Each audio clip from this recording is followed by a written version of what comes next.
relationships that last are cultivated.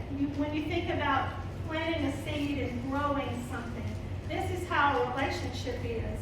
Good relationship traits always have more kindness, openness, acceptance, respect, trust, understanding. Do you have a friendship like that? I'm very blessed that I have a good friend, or several really, that I see these qualities in. Now, when you're talking about a love interest or a love relationship, all of those qualities are kind of magnified, and to that you add intense caring, fascination, affection, desire, and exclusiveness. We all have expectations for those that we're in relationships with, just like they have expectations of us. So how do we be that good friend that Miss Cindy was talking about? I didn't really try. How do we be that great partner, that great mate? We work on ourselves. And if you really are motivated to making yourself a better person, that's what we do. And I'll be honest with you, you wouldn't be sitting right here today if you didn't want to do that.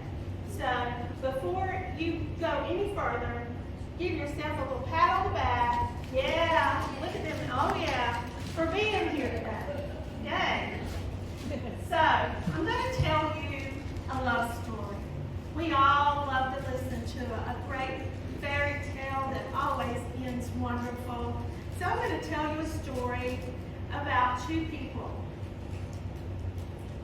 Good communication and emotional resilience. Once upon a time, good communication fell in love with emotional resilience, and they were joined in marital bliss. As a result of this union, their children were known as the little positive emotions. Good communication and emotional resilience gazed lovingly at their little positive emotions and knew that their family unit was now stronger and could make it through any of life's struggles and negative experiences.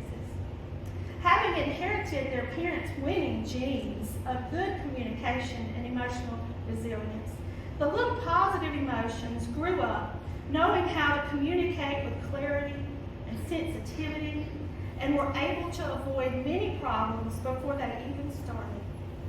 Occasionally, though, the happy family encountered stressful events and crises. During these times, their sense of purpose and meaning and even identity was challenged.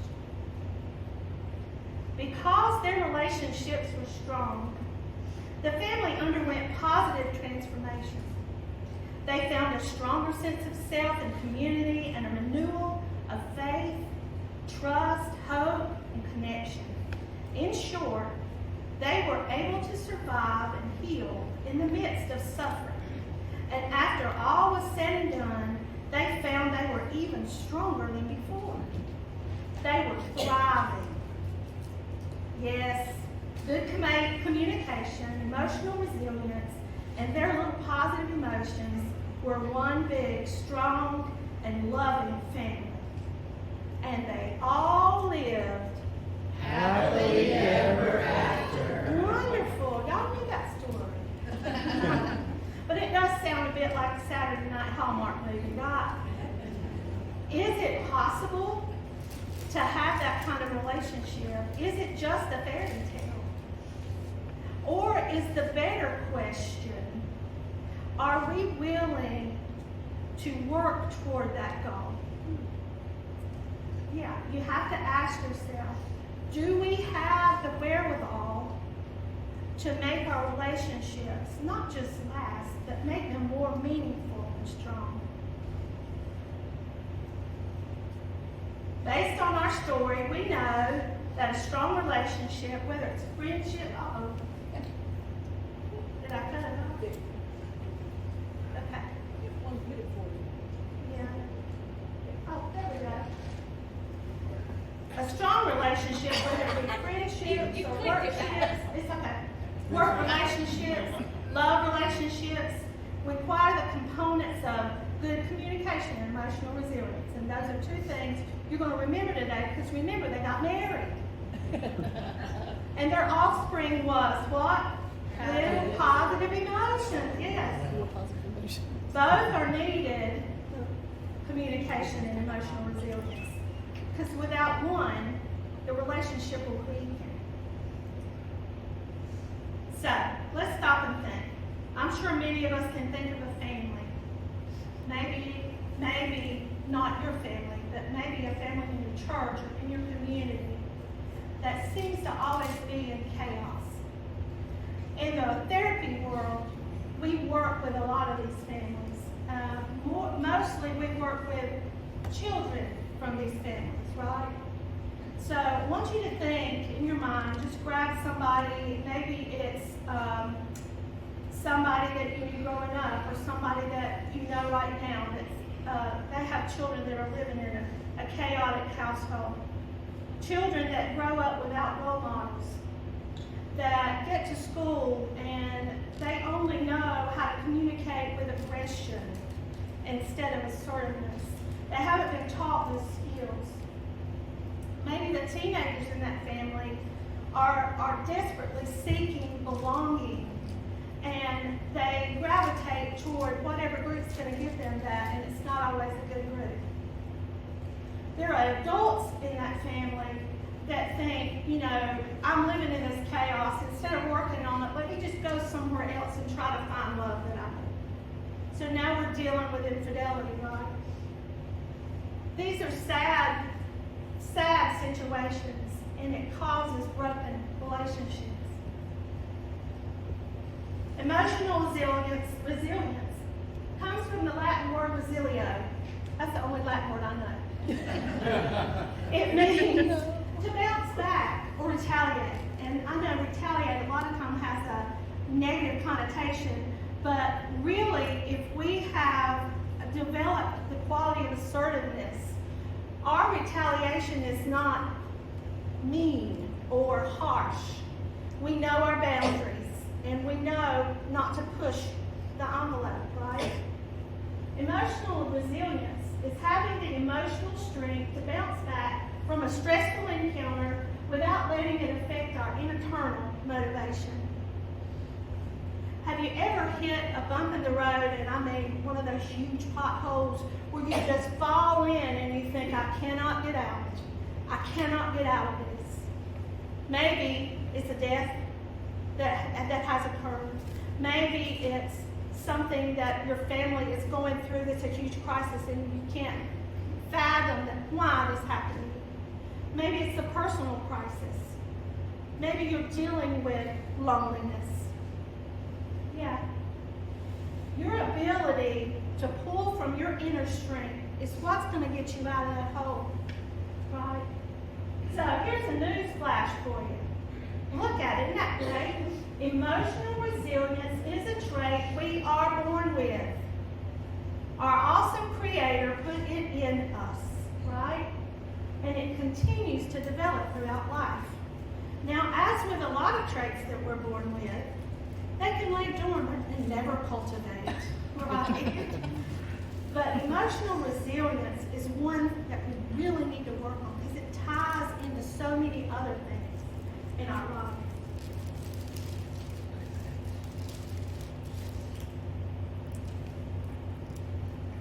Developing emotional resilience does not mean that we have immunity from stress. Even our Hallmark family, even our perfect fairy tale family hit some bumps, right? So we all are going to experience stress. Has anybody in the room never had a stressful event happen to you in life? No.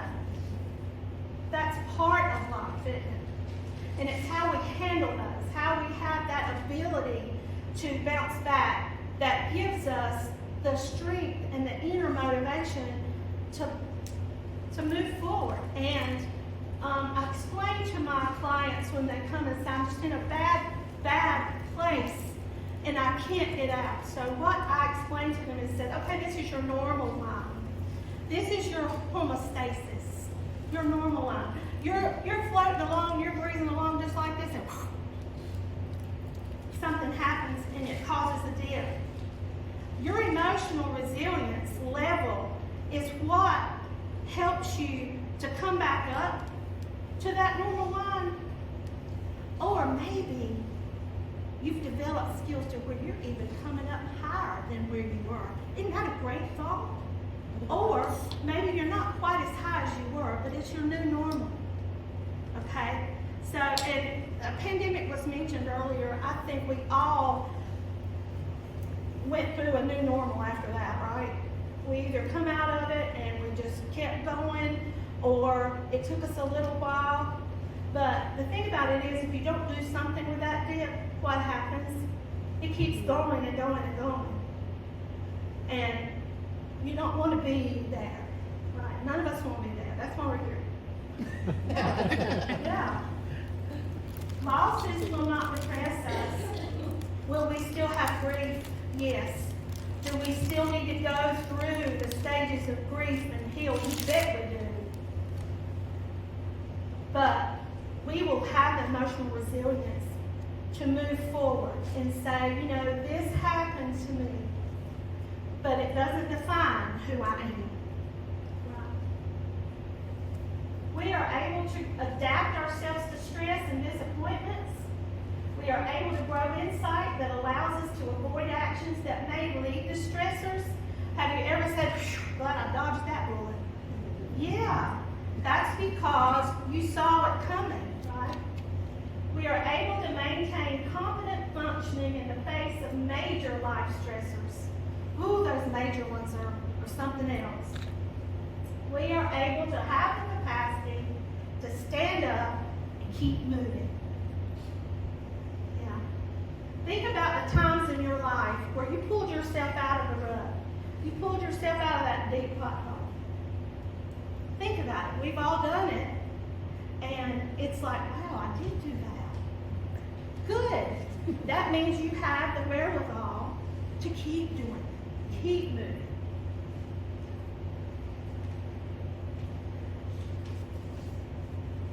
Emotional resilience. These are some of the building blocks, and I have to rephrase that to building circles of emotional resilience, right? Look at these traits. And I know that many, if not all of you, have these traits. Maybe, it's hard to brag on ourselves. You know, when I ask my clients, what do you think your strengths are? They're like, I don't really talk about that. I don't want to talk about myself. Okay, well, let's say, what do you think your weaknesses are? And they spout them off just like that. So, you know, we have to realize that we're made up of both. Yes, we have weaknesses, but we also have strengths. So recognizing that helps build your emotional resilience. All of these things, self-awareness, emotional regulation, self-efficacy, problem-solving, learning attitude. Everyone sitting in this room has a learning attitude because you're here today. Isn't that great? You wanted to take in information that maybe you have heard before, but you needed to hear it again.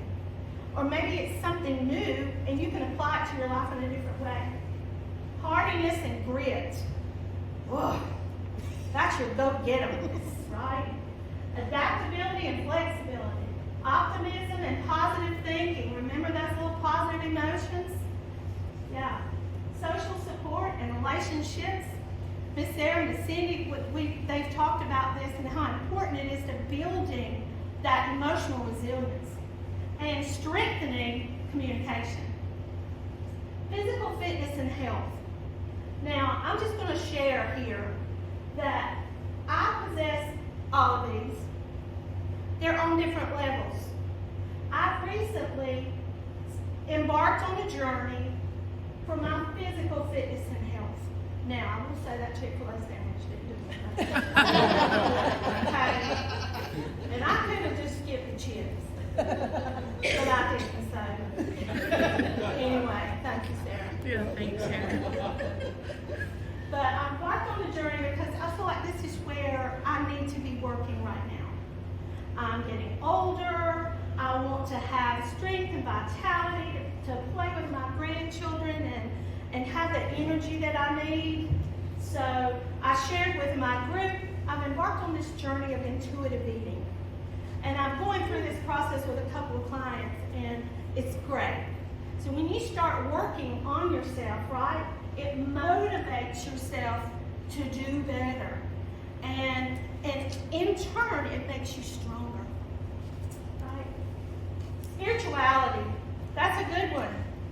It's a huge part of my life. If we put percentages on these, where would your percentages be? Think about it. Yeah, right. Purposefulness, and meaning. All of those components go into emotional resilience.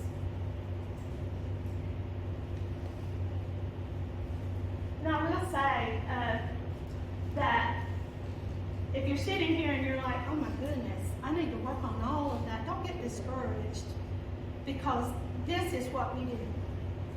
And I want to, those of you that have those busy lifestyles, and you're running here and there, and you've got all this work to do, and you're chasing kids, and you're getting them to school, and you've got all this going, and you put yourself on the back burner all the time. Are you guilty? Yeah. So emotional resilience brings about a component of mindfulness where you say, okay, what do I need right now?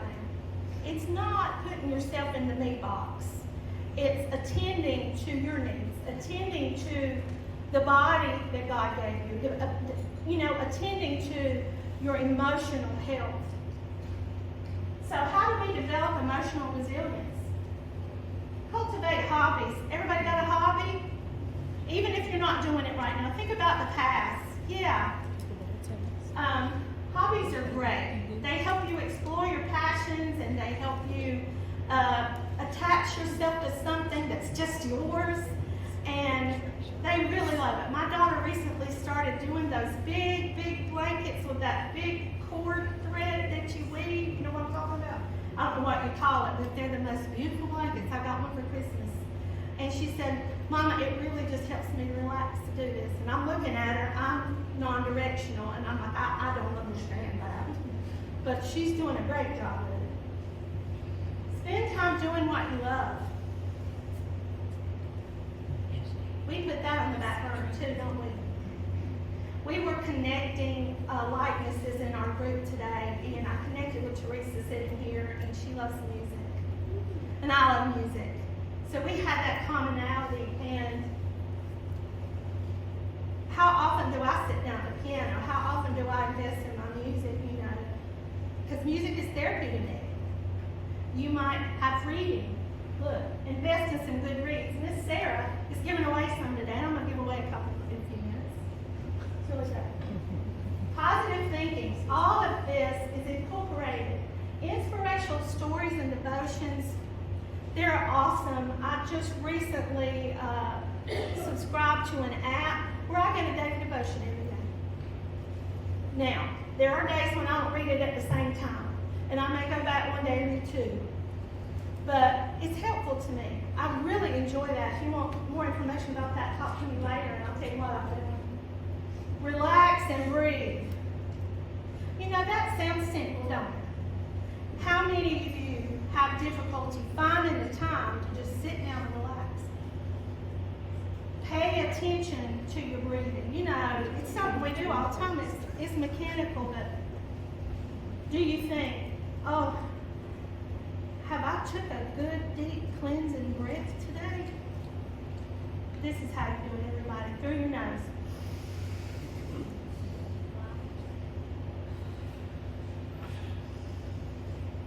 Yeah. Pay attention to your breathing. It's awesome. It's a great part of relaxation therapy. If you're working a stressful job, if you're in a stressful situation, I'm not going to tell you how many times to breathe. I'm not going to tell you how long to hold it. Your body will tell you that. But if you will take several of those when you lay down at night, it will help you rest better. During the day, I work with medical professionals, and their job is so stressful. When we go to the doctor or the dentist, we take that for granted. We're just like, hurry up. I've been sitting here for 20 minutes, And behind the scenes, they're rushing around and going every which way, and they've got this client and that patient, and this patient and that patient, and we don't really know what they're doing. And and I work with a few of them, and they're like, I just can't get a minute to breathe. And I said, get out your calendar, we're going to make you a minute. So you put priority on when you need to rest your body, because you only got one, right? So, by the way, I had a medical professional to do that, and every time I see her, she says, Carmen, that 15 minutes every day, I live for it. And I'm like, good, don't stop doing that. Meditate. I said meditate.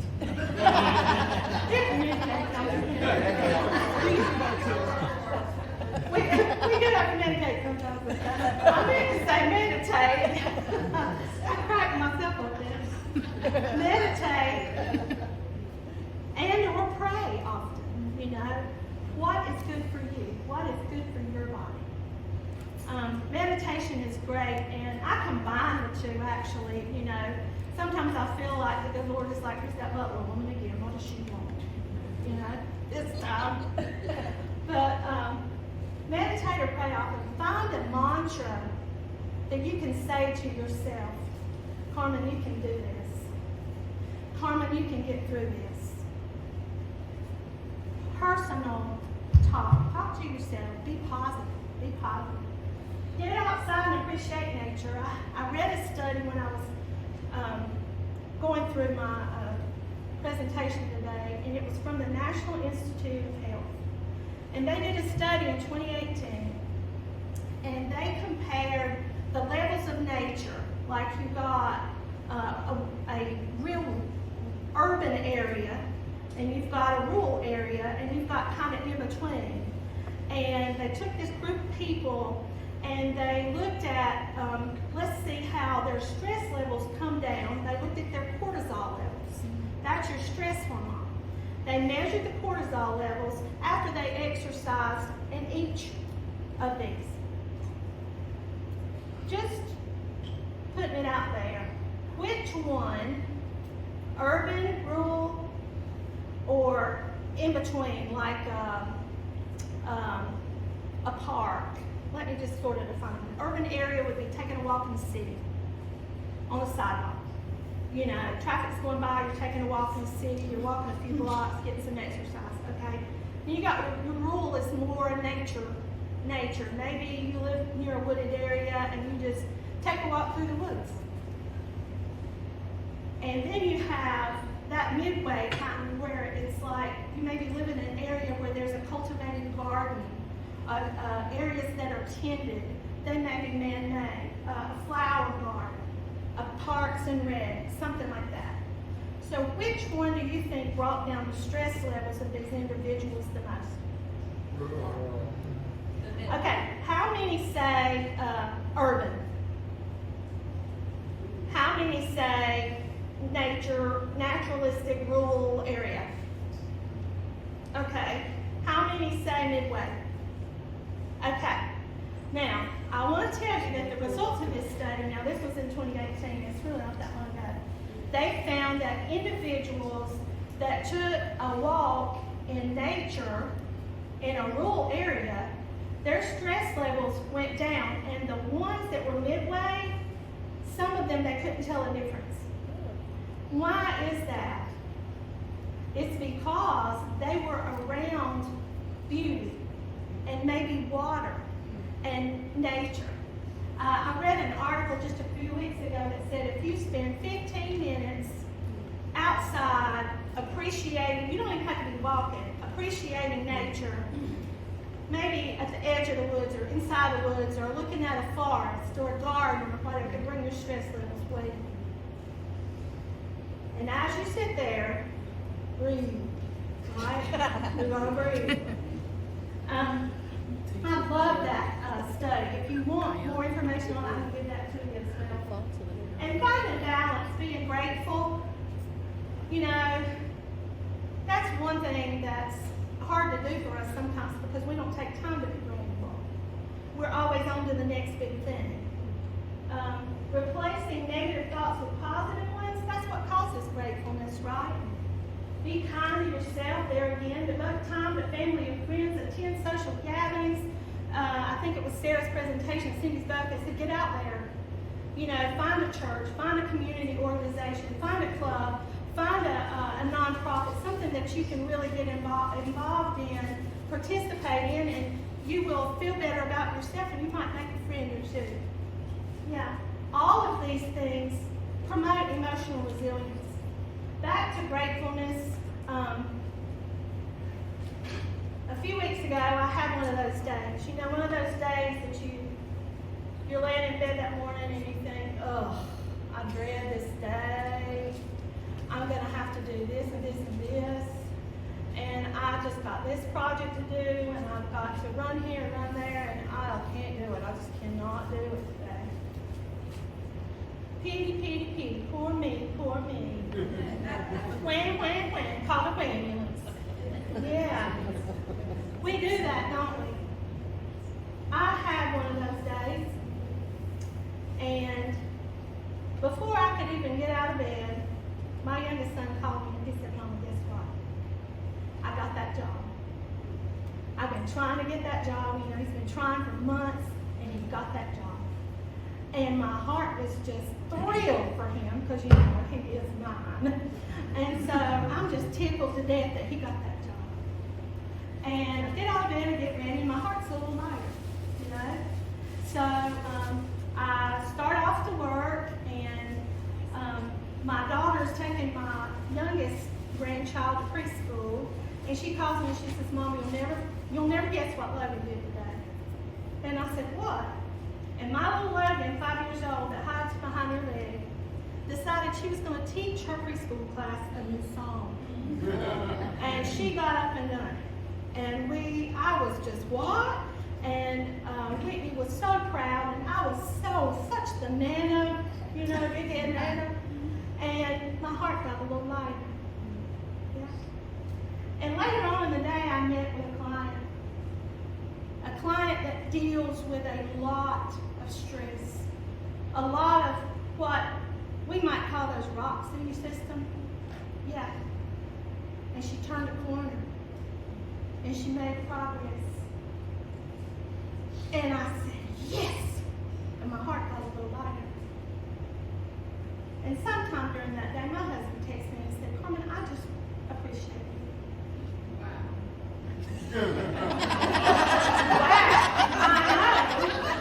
And I'm like, okay, what, am I following the right trend? What's going on here? And I'm like, this is amazing. And I'm on my way home from work, and I found myself smiling. And I thought, wait a minute, I never attended that pity party that I invited myself to this morning. I'll just not go. I'll just not go. Being grateful. Thanking yourself. Thanking your family. Thanking the one that you worship. And I thank God that day for all my blessings. Yeah, makes your heart lighter. Okay, this thing about me.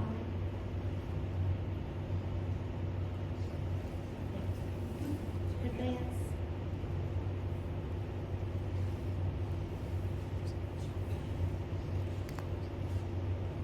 That's okay? There you go. Okay, great. So if you'll remember that slide that we looked at with the building circles and all of those attributes, could you do any of them without good communication? No. Good communication is very important. And there's a lot of components to good communication, but I wanted to focus on just a couple today. Assertive communications versus aggressive ones. It's so important that we understand the difference, because if we really want to work on emotional resilience and deepening and our relationships and having more meaningful ones and being that friend that you want to be to your friends, we got to know the difference. When something goes our way, that's fine. We're not challenged that much. But when something don't go our way in a dialogue or in a group or at work or whatever, we have a reaction. It might not show on our face right now, but we have a reaction, right? We might think to ourselves, I can't believe he said that. You know, I can't believe that was said. So we might get defensive. All right, so yes, assertive and aggressive communications are both active. All right? They're both requiring a response. We're either going to be defensive or we're going to be offensive. If you watch football, you know what that is, right? Which is the one most aggressive? Hello. Offensive. Of course, if you're defensive in a kind way, that's how you do communication, not on a football field. So, assertive communications defend, aggressive communications invade. Assertive communications are respectful, aggressive ones are threatening.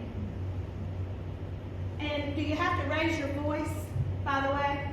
Have you ever felt threatened and they didn't even raise their voice at you? Yeah, it's your words, your tone, your voice inflection, your body language. Verbal, non-verbal. Yeah, that tells an individual a lot. Thoughtful, assertive communicators are thoughtful. They know where the line is because they've been active listening, Julia. Yeah, they've been active listening, and they know the individual, and they don't want to offend, right? Selfish. Have you ever had a communication with somebody and they're going to tell you what they're going to tell you, and they don't care if you don't want to hear it? Yeah, yeah. I had a young lady in my office one day last week, and she said, you know, Carmen, my anxiety is so high, I can't listen to the news, and I just don't want to hear it. So when I'm at home, I don't want it to be turned on, and I can't get anybody to understand that. I don't want to listen to that, to all the bad things. I can't do that right now. And I said, they're not listening to you, are they? And she said, no. So we worked on some ways to help them understand. Socially aware. Assertive communicators are socially aware.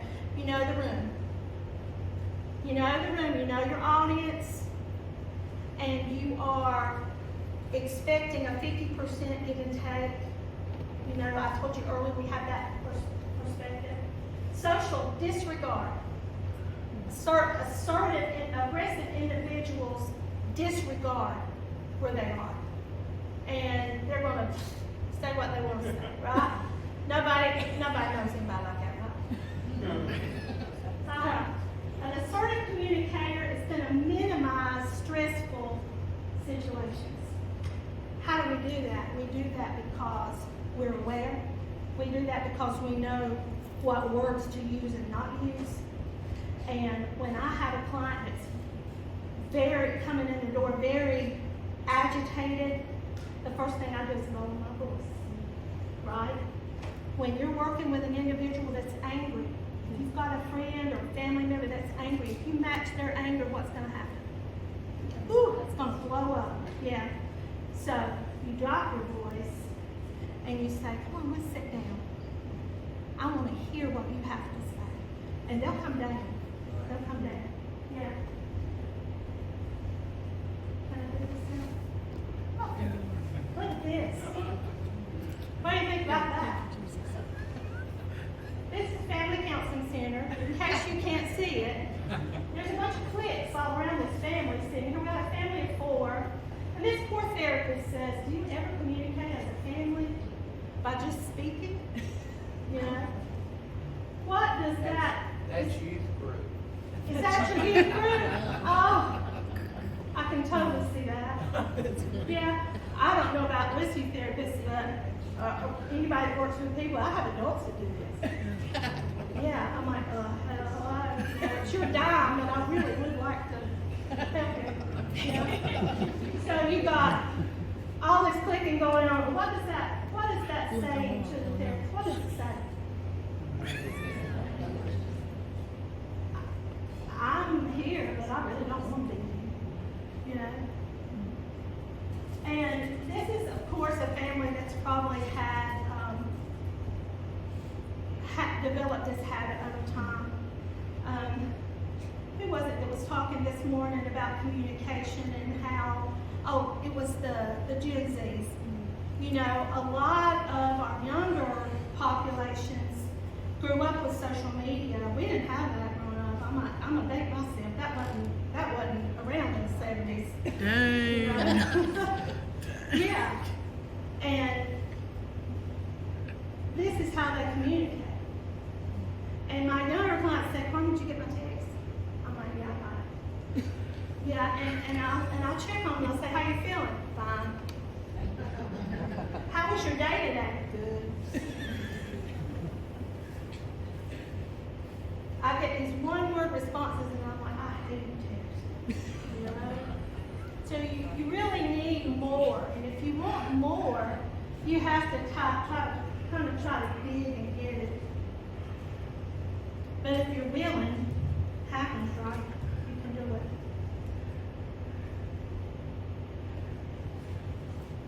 All right, I'm almost finished. Look. Yeah. When you talk about, Carmen, can you read it just in case? yeah, I'm going to read it. When you talk about kind of toning that voice down and learning how to do a more effective dialogue with somebody, this lady and gentleman are sitting at the breakfast table, and she's trying to be supportive. And she says, you know, you grunt a whole lot better since we took that marriage communication workshop. That's some positive affirmation, right? You know, he looks real thrilled to hear it, but it's great, isn't it? I just thought y'all would like that. I thought it was funny. As we say in the South, when we see something like that, what we say? Bless. Yeah. So if you're really trying hard to connect with somebody, it does take those active listening skills. If you want your relationship to be deeper, you got to work on it. If you need some help, there's some great therapists at Halos that help you with it. Communication, I find, is something I touch on, and I'm sure y'all do in every session. Well, how did you communicate that to each other? We don't talk, we just get mad and go silent. And how's that working for you? It's not working, right? Yes. So anyway, running better is better than silence. Okay. I was joking with Sarah about putting me on after lunch because I figured all of you would go to sleep. But I did want to encourage you all to work on your emotional resilience. And remember, you were born with it. It's there. Don't let it lay dormant. Combine that with your communication and you'll have some great positive emotions, right? And I really appreciate you listening and your kind attention and not falling asleep on